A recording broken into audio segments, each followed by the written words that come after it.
നാമത്തിന് മഹത്വം ഉണ്ടായിരിക്കട്ടെ. മലങ്കര കത്തോലിക്ക ടെലിവിഷൻ സംപ്രേഷണം ചെയ്തുകൊണ്ടിരിക്കുന്ന സന്തോഷത്തിൻ്റെ സദ്വാർത്ത പരമ്പരയുടെ 63-ാം എപ്പിസോഡിലേക്ക് മാന്യ പ്രേക്ഷകർക്കും ശ്രോതാക്കൾക്കും ഹൃദയപൂർവ്വം സ്വാഗതം. ഈ ഞായറാഴ്ച ക്രിസ്മസിന് ശേഷമുള്ള അല്ലെങ്കിൽ എൽദാ തിരുനാളിന് ശേഷമുള്ള 2ാമത്തെ ഞായറാഴ്ചയായി ആണ് നാം ആചരിക്കുക. കർത്താവിൻ്റെ രക്ഷാകരമായ ജന്മ തിരുനാൾ ആഘോഷം കൊണ്ടാടി അതിനുശേഷം യേശുവിൻ്റെ പരസ്യ ജീവിതത്തിലേക്ക് അവിടുന്ന് പ്രവേശിക്കുന്നതിന് മുമ്പുള്ള സംഭവങ്ങളാണ് ഈ ദിവസങ്ങളിൽ നാം നമ്മുടെ ചിന്തയ്ക്ക് വിഷയീഭവിപ്പിക്കുക. എൽദായ്ക്ക് ശേഷമുള്ള ഈ 2ാം ഞായറാഴ്ച നമുക്ക് വേദഭാഗമായി ലഭ്യമായിരിക്കുന്നത് വിശുദ്ധ യോഹന്നാൻ എഴുതിയ സുവിശേഷം 1-ാം അധ്യായം 29 മുതൽ 34 വരെയുള്ള വചനഭാഗമാണ്. നമുക്ക് ആ വചനഭാഗം ശ്രവിച്ചുകൊണ്ട് അതിൻ്റെ വിചിന്തനത്തിലേക്ക് പ്രവേശിക്കാം. വിശുദ്ധ യോഹന്നാൻ എഴുതിയ സുവിശേഷം 1-ാം അധ്യായം 29 മുതൽ 34 വരെയുള്ള വചനഭാഗം. അടുത്ത ദിവസം യേശു തൻ്റെ അടുത്തേക്ക് വരുന്നത് കണ്ട് അവൻ പറഞ്ഞു, ഇതാ ലോകത്തിൻ്റെ പാപം നീക്കുന്ന ദൈവത്തിൻ്റെ കുഞ്ഞാട്. എൻ്റെ പിന്നാലെ വരുന്നവൻ എന്നേക്കാൾ വലിയവനാണെന്ന് ഞാൻ പറഞ്ഞത് ഇവനെ പറ്റിയാണ്. കാരണം എനിക്ക് മുമ്പ് തന്നെ ഇവനുണ്ടായിരുന്നു, ഞാനും ഇവനെ അറിഞ്ഞിരുന്നില്ല. എന്നാൽ ഇവനെ ഇസ്രായേലിന് വെളിപ്പെടുത്തുവാൻ വേണ്ടിയാണ് ഞാൻ വന്ന് ജലത്താൽ സ്നാനം നൽകുന്നത്. ആത്മാവ് പ്രാവിനെ പോലെ സ്വർഗത്തിൽ നിന്നിറങ്ങി അവൻ്റെ മേൽ ആവസിക്കുന്നത് താൻ കണ്ടു എന്ന് യോഹന്നാൻ സാക്ഷ്യപ്പെടുത്തി. ഞാൻ അവനെ അറിഞ്ഞിരുന്നില്ല, എന്നാൽ ജലം കൊണ്ട് സ്നാനം നൽകുവാൻ എന്നെ അയച്ചവൻ എന്നോട് പറഞ്ഞിരുന്നു, ആത്മാവ് ഇറങ്ങി വന്ന് ആരുടെ മേൽ ആവസിക്കുന്നത് നീ കാണുന്നുവോ അവനാണ് പരിശുദ്ധാത്മാവ് കൊണ്ട് സ്നാനം നൽകുന്നവൻ. ഞാനത് കാണുകയും ഇവൻ ദൈവപുത്രനാണ് എന്ന് സാക്ഷ്യപ്പെടുത്തുകയും ചെയ്തിരിക്കുന്നു. ദൈവമേ, സ്തുതി നിനക്ക് യോഗ്യമാകുന്നു. പാറയ്ക്കുമോ. മിശിഹായിൽ ഏറ്റവും സ്നേഹമുള്ള സഹോദരീ സഹോദരന്മാരെ, ഇന്ന് നാം കേട്ട ഈ വേദഭാഗം വിശുദ്ധ യോഹന്നാൻ എഴുതിയ സുവിശേഷത്തിലെ 1-ാം അധ്യായത്തിൽ അതിൻ്റെ ആമുഖഭാഗം കഴിഞ്ഞു വരുന്ന സ്നാപ യോഹന്നാൻ യേശുവിന് നൽകുന്ന സാക്ഷ്യത്തിൻ്റെ 2ാം ഭാഗമാണ്. 1-ാം അധ്യായം 19 മുതൽ 42 വരെയുള്ള വേദഭാഗം സ്നാപ യോഹന്നാൻ യേശുവിന് കൊടുക്കുന്ന പ്രത്യേകമായ സാക്ഷ്യവും അതേ തുടർന്ന് സംഭവിക്കുന്ന ശിഷ്യത്വത്തിലേക്കുള്ള ആദ്യ ശിഷ്യന്മാരുടെ കടന്നുവരവുമാണ്. അതിൽ 2ാം ഭാഗം 29 മുതൽ 34 വരെയുള്ള വചനഭാഗമാണല്ലോ നാം വായിച്ചു കേട്ടത്. ഈ സാക്ഷ്യത്തിൻ്റെ 2ാം ഭാഗത്തുള്ള ഈ സാക്ഷ്യത്തിൻ്റെ വിശദാംശങ്ങളിലേക്ക് നാം കടക്കുമ്പോൾ സ്നാപ യോഹന്നാനെ 4-ാം സുവിശേഷകനായ യോഹന്നാൻ എങ്ങനെ അവതരിപ്പിച്ചിരിക്കുന്നു എന്നുള്ളത് ശ്രദ്ധേയമാണ്. സമാന്തര സുവിശേഷങ്ങളിൽ സ്നാപ യോഹന്നാനെ യേശുവിന് വഴിയൊരുക്കുവാൻ വന്നവൻ അല്ലെങ്കിൽ യേശുവിന് മുന്നോടിയായി വന്നവൻ എന്ന രീതിയിൽ അവതരിപ്പിക്കുമ്പോൾ ആരംഭം മുതൽ തന്നെ വിശുദ്ധ യോഹന്നാൻ ശ്ലീഹ തൻ്റെ സുവിശേഷത്തിൽ സ്നാപ യോഹന്നാനെ സാക്ഷ്യം നൽകുന്നവനായി, യേശുവിന് സാക്ഷ്യം നൽകുന്നവനായിട്ട് അവതരിപ്പിച്ചിരിക്കുന്നു. Witnessing role of John the Baptist. യേശുവിന് സാക്ഷ്യം നൽകുവാൻ ഏറ്റവും അർഹനായ വ്യക്തിയാണ് ദൈവത്തിൻ്റെ പദ്ധതി അനുസരിച്ച് യേശു ജനിക്കുന്നതിന് മുമ്പ് തന്നെ ജനിച്ച് പിൽക്കാലത്ത് യേശുവിന് ജ്ഞാനസ്നാനം നൽകി യേശുവിൻ്റെ പ്രവർത്തനങ്ങളെ ഈ സമൂഹത്തിന് വെളിപ്പെടുത്തി കൊടുക്കുന്ന സ്നാപക യോഹന്നാൻ. അദ്ദേഹത്തിൻ്റെ സാക്ഷ്യം നമുക്ക് ഏറ്റവും ഉപോത്ബലകമാണ്. ഇന്നത്തെ വേദഭാഗത്ത് പശ്ചാത്തലം ഇതാണ്. സ്നാപക യോഹന്നാൻ തൻ്റെ ശിഷ്യന്മാരോട് ഒരുമിച്ച് നിൽക്കുന്ന സാഹചര്യത്തിൽ യേശു അവൻ്റെ അടുത്തുകൂടി കടന്നു പോവുകയാണ്. യേശു തൻ്റെ അടുത്തേക്ക് വരുന്നതായിട്ട് യോഹന്നാൻ കാണുമ്പോൾ അവൻ വിളിച്ചു പറഞ്ഞു, ഇതാ ലോകത്തിൻ്റെ പാപം നീക്കുന്ന ദൈവത്തിൻ്റെ കുഞ്ഞാട്. ഇവിടെ സ്നാപക യോഹന്നാന്റെ സാക്ഷ്യം 4 പ്രത്യേകമായ യേശുവിനെ കുറിച്ചുള്ള പരാമർശങ്ങൾ അവതരിപ്പിച്ചുകൊണ്ടാണ് നടത്തുക. യേശുവിന് 4 തരത്തിലുള്ള ശീർഷകങ്ങൾ അല്ലെങ്കിൽ അപദാനങ്ങൾ നൽകുകയാണ് ഇന്നത്തെ സുവിശേഷത്തിൽ സ്നാപക യോഹന്നാൻ. ആദ്യമായി യേശു ദൈവത്തിൻ്റെ കുഞ്ഞാടാണ് എന്ന് പറഞ്ഞുകൊണ്ടാണ് യേശുവിനെ ചൂണ്ടിക്കാണിക്കുക. രണ്ടാമതായി യേശു അനാദി മുതലുള്ളവനാണെന്നും സ്നാപക യോഹന്നാനേക്കാൾ മുമ്പേ ഉണ്ടായിരുന്നവനാണെന്നും ശ്രോതാക്കൾക്ക് അല്ലെങ്കിൽ അവിടെ നിൽക്കുന്നവർക്ക് വ്യക്തമാക്കി കൊടുക്കും. മൂന്നാമത് യേശു ദൈവാത്മാവ് കൊണ്ട് നിറഞ്ഞവനാണെന്നും ദൈവ പരിശുദ്ധാത്മ വാഹകനാണെന്നും ബോധ്യപ്പെടുത്തുന്നു. നാലാമതായി അവിടുന്ന് തെരഞ്ഞെടുക്കപ്പെട്ടവനാണെന്നും അല്ലെങ്കിൽ ദൈവത്തിൻ്റെ പുത്രനാണെന്നുമുള്ള ആ ചിന്തയിലേക്ക് നമ്മെ നയിക്കുന്നു. അതായത് യേശു ദൈവത്തിൻ്റെ കുഞ്ഞാട്, യേശു മുമ്പേ ഉണ്ടായിരുന്നവൻ, യേശു പരിശുദ്ധാത്മ വാഹകൻ, അവിടുന്ന് തിരഞ്ഞെടുക്കപ്പെട്ട ദൈവപുത്രൻ. ഈ 4 കാര്യങ്ങളാണ് യേശുവിനെ കുറിച്ച് സാക്ഷ്യപ്പെടുത്തുമ്പോൾ യോഹന്നാൻ വീക്ഷിക്കുക. അതിൽ ഒന്നൊന്നായി നമുക്ക് കാണുവാൻ ശ്രമിക്കാം. ഒന്നാമതായി യേശുവിനെ ഒരു കുഞ്ഞാടിൻ്റെ രൂപത്തിൽ അവതരിപ്പിക്കുന്നു. ലോകത്തിന്റെ പാപം നീക്കുന്ന ദൈവത്തിന് കുഞ്ഞാട് എന്നാണ് ഇവിടെ പറയുക. നമ്മൾ ഈ കുഞ്ഞാടിൻ്റെ പ്രതീകത്തെക്കുറിച്ച് ചിന്തിക്കുമ്പോൾ യേശു പാപരഹിതനാണെന്നും കളങ്കമേശാത്തവനുമാണെന്നും ഉള്ള ആശയം വ്യക്തമാക്കപ്പെടുകയാണ് ഈ പ്രതീകത്തിലൂടെ. സഹനദാസനെ കുറിച്ച് യേശയ്യായുടെ പുസ്തകം 53 പരാമർശിക്കുന്നിടത്ത് പാപം ചുമത്തപ്പെടുന്നവനായും അത് വഹിക്കുന്നവനായും കുഞ്ഞാടിൻ്റെ പ്രതീകം അവതരിപ്പിക്കപ്പെടുന്നു. പാപത്തെ പേറുന്ന കുഞ്ഞാട്. പാപമില്ലാത്ത വ്യക്തിയാണെങ്കിലും മറ്റുള്ളവരുടെ പാപം ഏറ്റെടുക്കുന്ന കുഞ്ഞാടിൻ്റെ പ്രതീകം യേശയ്യ വളരെ മനോഹരമായിട്ട് അവതരിപ്പിക്കുന്നു. ഇതാണ് ആദ്യമായി നാം ഈ കുഞ്ഞാട് എന്ന പ്രയോഗത്തിൽ നിന്ന് മനസ്സിലാക്കുന്നത്. യേശയ്യ 53 അധ്യായം 6-7 വചനങ്ങളാണ് ഇപ്രകാരം സഹനദാസൻ കുഞ്ഞാടിന് തുല്യനാണ് എന്ന് പറയുന്നത്. ദൈവാരൂപിയാൽ നിറയപ്പെട്ടവനാണ് ഈ സഹനദാസൻ. യേശയ്യായുടെ പുസ്തകം 42 അധ്യായത്തിൽ ഈ സഹനദാസനായ കുഞ്ഞാടിന് ദൈവാരൂപിയാൽ നിറയപ്പെട്ടവനാണ് എന്ന് വ്യക്തമാക്കും. ഇതേ ആശയം തന്നെ അപ്പസ്തോല നടപടി 8 അധ്യായം 32 തിരുവചനത്തിൽ മുതലുള്ള ഭാഗത്ത് നാം കാണും. അവിടെ പെസഹ കുഞ്ഞാടിൻ്റെ പ്രതീകമാണ് യേശു. പെസഹ രഹസ്യം ആണ് നമ്മൾ പ്രത്യേകമായിട്ട് ഇവിടെ അവതരിപ്പിക്കുന്നത്. പാപത്തിന് വേണ്ടി അറക്കപ്പെടുന്ന ദൈവത്തിൻ്റെ കുഞ്ഞാട്, അതാണ് പെസഹ കുഞ്ഞാടിൻ്റെ പ്രത്യേകത. പാപപരിഹാരത്തിൻ്റെ ബലിയായി അർപ്പിക്കപ്പെടുന്ന ദൈവത്തിൻ്റെ കുഞ്ഞാട്.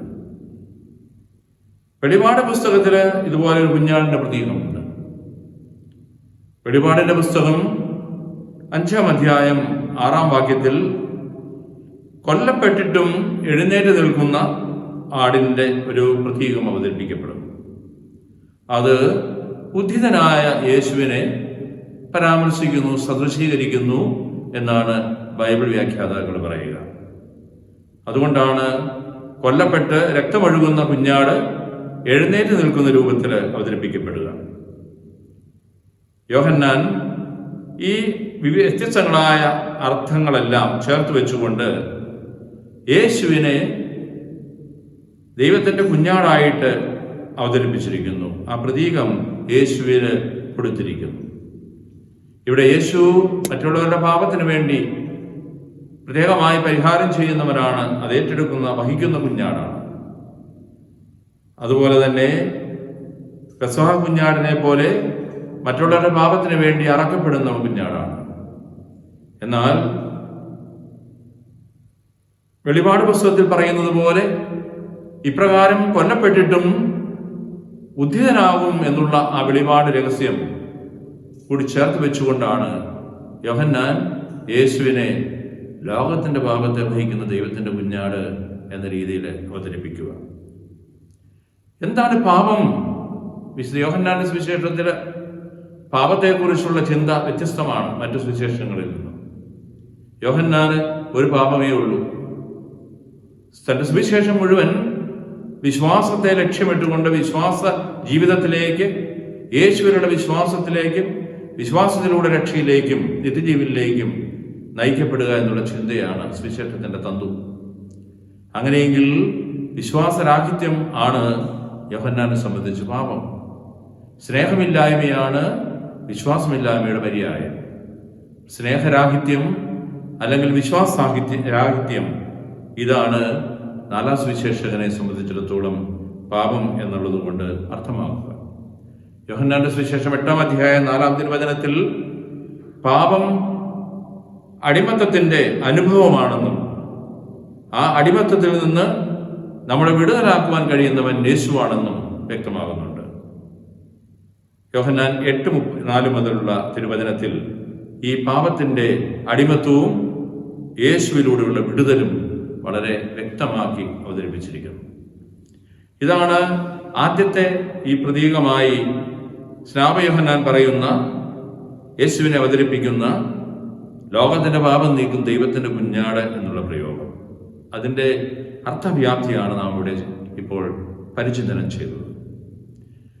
തുടർന്ന് വരുന്ന ഭാഗത്ത് നാം വായിക്കുന്നു, എൻ്റെ പിന്നാലെ വരുന്നവൻ എന്നേക്കാൾ വലിയവനാണെന്ന് ഞാൻ പറഞ്ഞത് ഇവനെ പറ്റിയാണ്, കാരണം എനിക്ക് മുമ്പേ ഇവൻ ഉണ്ടായിരുന്നു. സ്നാപക മുമ്പേ ഉള്ളവനാണ്. നാം സമയപരിധി വെച്ച് നോക്കുമ്പോൾ സ്നാപക ശേഷമാണല്ലോ യേശു ക്രിസ്തു ജനിക്കുന്നതും ഈ ലോകത്തിലേക്ക് കടന്നു വന്നതും. പക്ഷേ സ്നാപക തന്നെ പറയുന്നു, അവൻ എന്നേക്കാൾ മുമ്പുള്ളവനാണ്. യേശുവിൻ്റെ ദൈവത്വം, അനാദിയിലുള്ള തൻ്റെ അസ്തിത്വം അംഗീകരിച്ചുകൊണ്ട് യേശുവിനെ അവതരിപ്പിക്കുകയാണ് സ്നാപക. അവൻ പറയുന്നു, യേശു തനിക്ക് മുമ്പേ ദൈവം പുത്രനായിക്കൊണ്ട് അനാദിയിൽ വ്യക്തിയാണ് യേശു എന്ന്. നമുക്ക് യോഹന്നാൻ 1-1 അധ്യായം 1-ാം തിരുവചനത്തിൽ നാം വായിക്കുന്നുണ്ടല്ലോ, ആദിയിൽ വചനം ഉണ്ടായിരുന്നു, വചനം ദൈവത്തോടു കൂടി ആയിരുന്നു, ദൈവമായിരുന്നു വചനം. ഇതാണല്ലോ യോഹന്നാന്റെ സുവിശേഷത്തിന്റെ പ്രാരംഭം. ആദിയിൽ വചനം ഉണ്ടായിരുന്നു എന്ന് പറയുന്ന ആ പ്രയോഗം യേശുവിൻ്റെ അസ്തിത്വത്തെക്കുറിച്ച്, പിതാവ് ദൈവപുത്രനായിരുന്നു എന്നുള്ള ആ സത്യത്തിലേക്ക് തന്നെയാണ് വിരൽ ചൂണ്ടുക. സ്നാപകന് മുമ്പുള്ളവൻ യേശുവിൻ്റെ ആ സുപ്പീരിയോറിറ്റി അല്ലെങ്കിൽ യേശുവിൻ്റെ മേൽ ചിന്ത, യേശുവാണ് വലിയവൻ എന്നുള്ള ചിന്ത സ്നാപക യോഹന്നാന്റെ മനസ്സിൽ എപ്പോഴും ഉണ്ടായിരുന്നു. അതുകൊണ്ടാണ് സ്നാപക യോഹന്നാൻ പറയുന്നത്, എൻ്റെ ചെരുപ്പിൻ്റെ വാറഴിക്കുവാൻ പോലും ഞാൻ യോഗ്യനല്ല എന്ന്. യേശുവിനെ വലിയവനായി അവതരിപ്പിക്കുക സ്നാപകന്റെ ശൈലിയാണ്. അതുകൊണ്ടാണ് അവൻ എനിക്ക് മുമ്പേ ഉണ്ടായിരുന്നു എന്ന് പറയുക. യോഹന്നാൻ 8:58 നാം വീണ്ടും വായിക്കുന്നു, യേശു അബ്രാഹത്തിന് മുമ്പുള്ളവനാണെന്നും അവൻ ദൈവതുല്യനാണെന്നും. അബ്രാഹം ഗോത്രപിതാവാണ്. അതിനു മുമ്പ് തന്നെ അവൻ ഉണ്ടായിരുന്നുവെന്ന് യോഹന്നാൻ 8:58 പറയുന്നതും തത്തുല്യമായ ചിന്ത കൈമാറുന്ന ഒരു വചനമാണ്. ദൈവത്തിൻ്റെ അനാദിയിലുള്ള അസ്തിത്വം, അവൻ്റെ ഉണ്മ, യേശുവിൻ്റെ പിതാവിനോട് ചേർന്നുള്ള, ദൈവത്തോട് ചേർന്നുള്ള അസ്തിത്വമാണ് ഇവിടെ യോഹന്നാൻ ഏറ്റുപറയുക. ഞാനും ഇവനെ അറിഞ്ഞിരുന്നില്ല, എന്നാൽ ഇസ്രായേലിന് വെളിപ്പെടുത്തുവാൻ വേണ്ടിയാണ് ഞാൻ വന്ന് ജലത്താൽ സ്നാനം നൽകുന്നത്. ശ്രാവകന്റെ കാലത്ത് അനേകം ക്ഷാളനങ്ങൾ യഹൂദ മതത്തിൽ ഉണ്ടായിരുന്നു. പാപപരിഹാരത്തിനുള്ള ക്ഷാളനങ്ങൾ, അതുപോലെ തന്നെ മതപരമായ ആചാരങ്ങളുടെ ഭാഗമായിട്ടുള്ള ക്ഷാളനങ്ങൾ, അത് അവരെ ശുദ്ധീകരിക്കുന്നതിനുള്ള ഒരു ക്ഷാളനമാണ്. യേശുവിന് ശേഷം സ്ഥാപിക്കപ്പെട്ട മാമോദിസ എന്ന കൂദാശയുമായി ബന്ധപ്പെടുത്തിക്കൊണ്ട് ഇതിനെ മനസ്സിലാക്കാൻ പറ്റുകയില്ല. അതിനുള്ള ഒരുക്കത്തിന്റെ ശുശ്രൂഷയാണ്. സ്നാപക യോഹന്നാൻ വിളിക്കപ്പെട്ടത് ഇപ്രകാരം ഇസ്രായേലിന് യേശുവിനെ വെളിപ്പെടുത്തുവാൻ ഉള്ള സ്നാനത്തെ അവതരിപ്പിക്കുവാനാണ്. അപ്പോൾ യേശുവിന്റെ സ്നാനത്തെ കുറിച്ച് പറയുന്നിടത്ത് തന്റെ സ്നാനവുമായി ബന്ധം വ്യത്യസ്തമാണ് എന്ന് പറയുവാൻ സ്നാപക യോഹന്നാൻ തന്നെ ആഗ്രഹിക്കുന്നു. അതുകൊണ്ട് ജലത്താലുള്ള സ്നാനമാണ് താൻ നൽകുന്നതെന്നും യേശു നൽകാൻ പോകുന്ന സ്നാനം ആത്മാവ് കൊണ്ടാണെന്നും പറയുന്ന ഒരു ശൈലിയ ആണ് നാം ഇവിടെ കാണുക. സ്നാപകന്റെ സ്നാനവും യേശുവിന്റെ സ്നാനവും തമ്മിലുള്ള വ്യത്യസ്തമായ കാഴ്ചപ്പാടുകൾ. ആത്മാവ് പ്രാവിനെ പോലെ സ്വർഗത്തിൽ നിന്ന് ഇറങ്ങി വന്ന് അവന്റെ മേൽ ആവസിക്കുന്നത് താൻ കണ്ടു എന്ന് യോഹന്നാൻ സാക്ഷ്യപ്പെടുത്തി. മൂന്നാമത്തെ കാര്യം, യേശു ആത്മവാഹകനാണ് എന്നുള്ളതാണ്. യേശുവിന്റെ ജ്ഞാനസ്നാനം 4 സുവിശേഷകന്മാരും അവതരിപ്പിക്കുന്നുണ്ട്. മത്തായിയുടെ സുവിശേഷം 3-ാം അധ്യായം 13 മുതൽ 17 വരെയുള്ള വചനഭാഗം, മർക്കോസിന്റെ സുവിശേഷം 1-ാം അധ്യായം 9 മുതൽ 11 വരെയുള്ള വചനഭാഗം, ലൂക്കായുടെ സുവിശേഷം 3-ാം അധ്യായം 21 മുതൽ 1-ഉം 22-ഉം തിരുവചനങ്ങൾ. ഇതൊക്കെ യേശുവിന്റെ സ്നാപക യോഹന്നാനിൽ നിന്നും ഉള്ള സ്നാനത്തെക്കുറിച്ച് വിവരിക്കുന്ന ഭാഗങ്ങളാണ്. എന്നാൽ ഇന്ന് നാം വായിച്ചു കേട്ട വേദഭാഗത്ത് യേശു സ്വീകരിച്ച സ്നാനത്തെ പരാമർശിക്കുകയാണ് യോഹന്നാൻ കൊടുക്കുന്ന ഈ സാക്ഷ്യത്തിലൂടെ. യേശു യോഹന്നാനിൽ നിന്നും സ്നാനം സ്വീകരിക്കുന്ന ഒരു സംഭവം അതിൻ്റെ വ്യത്യസ്തമായ രീതിയിൽ ഇവിടെ അവതരിപ്പിക്കപ്പെടുകയാണ്. അതൊരു സാക്ഷ്യമായിട്ടാണ് അവതരിപ്പിക്കപ്പെടുക. അവിടെ നാം കാണുന്നത് പരിശുദ്ധാത്മാവ് യേശുവിൻ്റെ മേൽ, സ്നാനം സ്വീകരിക്കുന്ന യേശുവിൻ്റെ മേൽ ഇറങ്ങി വന്ന് വസിക്കുന്നവനാണ് എന്ന്. സമാന്തര സുവിശേഷങ്ങളിൽ പ്രാവിന്റെ രൂപത്തിൽ ഈ ദൈവാരൂപി യേശുവിന് മേൽ ഇറങ്ങി വരുന്നതിനെ കുറിച്ച് പറയുന്നുണ്ട്. പക്ഷേ യേശുവിൽ നിലനിൽക്കുന്നുവെന്നോ ആവസിക്കുന്നുവെന്നോ അവർ പറയുന്നില്ല. അത് യോഹന്നാൻ ശ്ലീഹ 4-ാം സുവിശേഷകൻ അത് ചേർത്ത് വയ്ക്കുന്ന വാക്കാണ്. മെനെയിൻ എന്ന ഗ്രീക്ക് വാക്ക് ടു റിമെയിൻ, ഇൻഡ്വെൽ എന്നുള്ള അർത്ഥത്തിൽ, ഡ്വെൽ എന്നുള്ള അർത്ഥത്തിലാണ് പറയുക. യേശുവില് പരിശുദ്ധാത്മാവ് ഇറങ്ങി ആവസിച്ചു, അവനിൽ നിലനിന്നു. അങ്ങനെയുള്ള ആ യേശുവിനാണ് ഈ പരിശുദ്ധാത്മാവിനെ വഹിക്കുവാൻ സാധിക്കുക. യേശു പരിശുദ്ധാത്മാവാഹകനായി മാറിയപ്പോൾ യേശു ആ പരിശുദ്ധാത്മാവിനെ മറ്റുള്ളവർക്ക് കൊടുക്കുവാൻ മാത്രം പ്രാപ്തിയുള്ളവനായി മാറുകയാണ്. അതാണ് ഇതിന്റെ ദൈവശാസ്ത്രപരമായ മാനം. യേശു പരിശുദ്ധാത്മാവിന്റെ ഉറവിടമാണ് എന്ന് യോഹന്നാൻ 7:37 പറയുന്നു. ആർക്കെങ്കിലും ദാഹിക്കുന്നുവെങ്കിൽ അവൻ എൻ്റെ അടുക്കൽ വരട്ടെ, ജീവന്റെ നിർജ്ജരി എന്നിൽ നിന്നും ഒഴുകും, അവൻ എന്നിൽ നിന്ന് കുടിക്കട്ടെ എന്നൊക്കെ പറയുന്ന വേദഭാഗത്തിന്റെ അർത്ഥം പരിശുദ്ധാത്മാവിനെ യേശുവിൽ നിന്നും സ്വീകരിക്കുവാനുള്ള ഒരു വിളിയായിട്ടാണ്. പരിശുദ്ധാത്മാവ് നിറഞ്ഞവനായതിനാൽ അത് കൊടുക്കുവാൻ യേശുവിന് പറ്റും. പെന്തിക്കോസ്തിയെ കുറിച്ച് ചിന്തിക്കുമ്പോൾ നമുക്കറിയാം, സുവിശേഷങ്ങളിൽ അല്ലെങ്കിൽ നമ്മൾ ആക്ട്സ് ഓഫ് ദി അപ്പോസ്റ്റൽസ്, അപ്പസ്തോല നടപടിയിൽ കർത്താവിന്റെ ഉദ്ധാനത്തിന് ശേഷം 50-ാം ദിവസം നടക്കുന്ന ഒരു സംഭവമാണ് ഈ പെന്തിക്കോസ്തി അല്ലെങ്കിൽ പരിശുദ്ധാത്മാവാസം.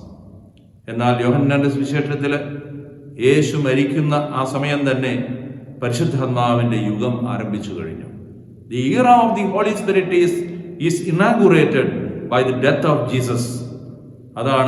അതുകൊണ്ട് എല്ലാ സുവിശേഷകന്മാരും യേശു തലചായ്ച്ചു മരിച്ചു എന്ന് പറയുമ്പോൾ യോഹന്നാൻ പറയും, യേശു തൻ്റെ ആത്മാവിനെ സമർപ്പിച്ചു.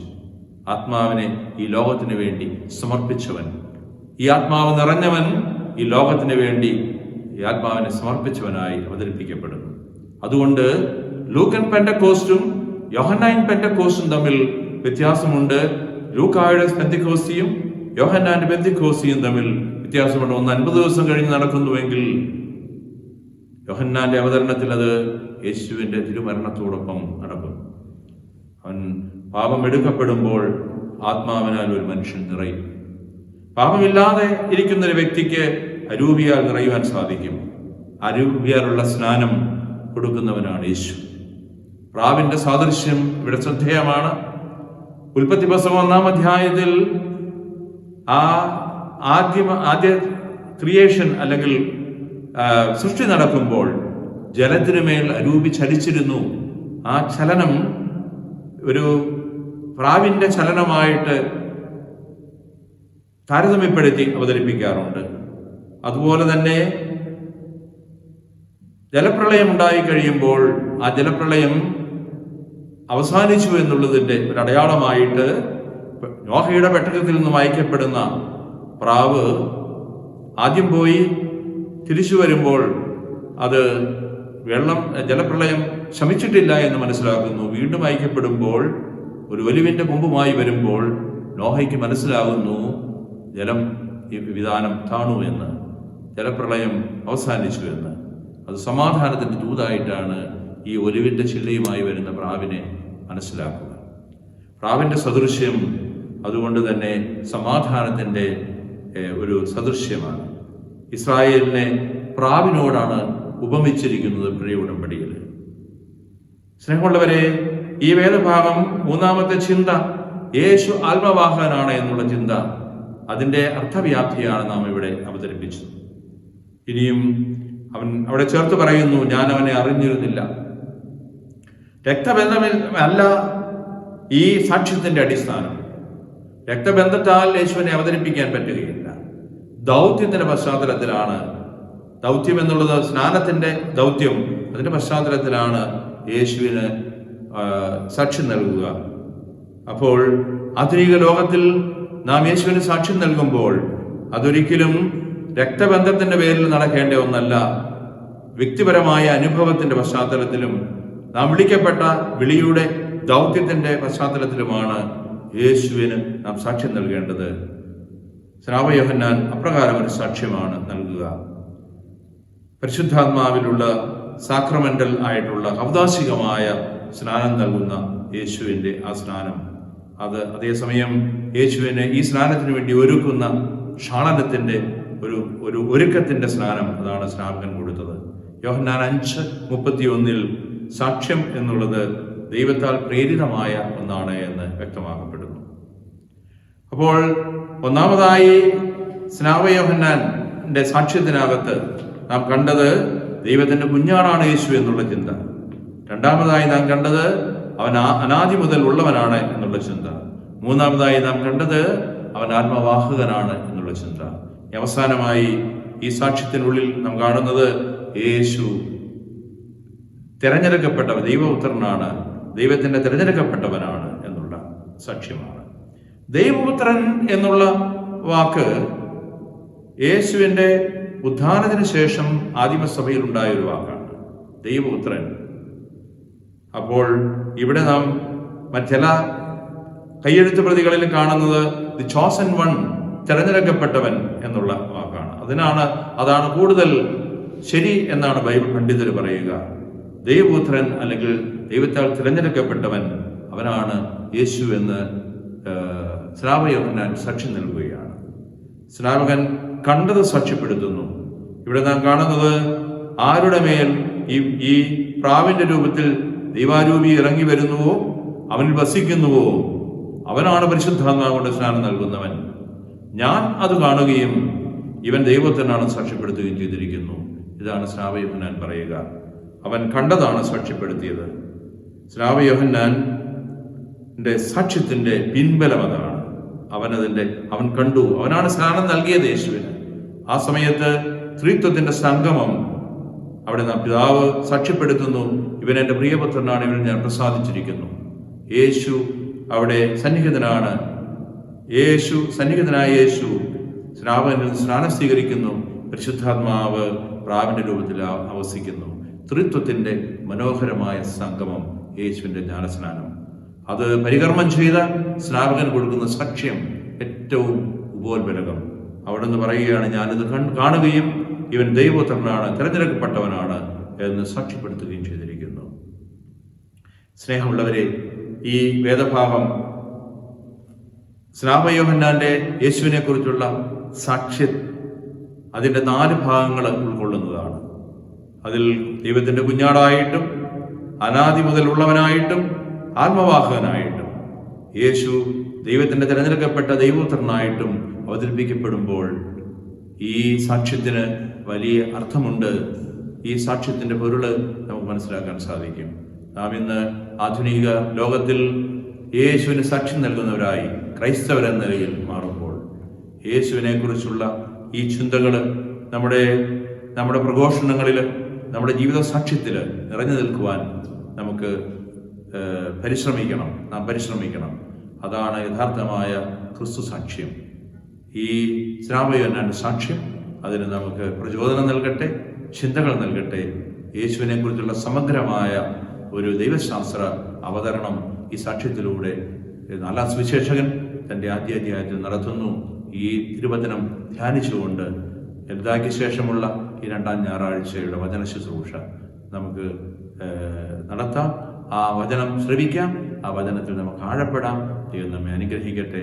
എല്ലാവർക്കും കടന്നുപോയ ക്രിസ്മസിൻ്റെയും കടന്നുപോയ നവവത്സരത്തിൻ്റെയും ആശംസകൾ ഒരിക്കൽ കൂടി നേർന്നുകൊണ്ട് ദൈവനാമത്തിൽ എൻ്റെ വാക്കുകൾ അവസാനിപ്പിക്കുന്നു.